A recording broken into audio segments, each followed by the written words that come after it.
This question, given the triangle 60, 26 degrees, 11 and x, what is the length of side x using the law of sines?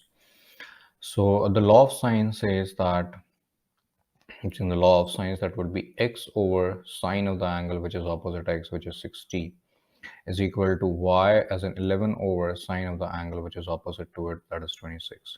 So the value of x comes out as, if we cross multiply, or let's say if we multiply both sides by sine 60, we have 11 sine 60 over sine of 26 degrees. We have to answer to 4 decimal places. That's our final answer. Let me just grab my calculator and get this answer. So that's sine of 60 times 11 over sine of 26 degrees, which is coming as 21.7311. So that is the value of x. Thank you.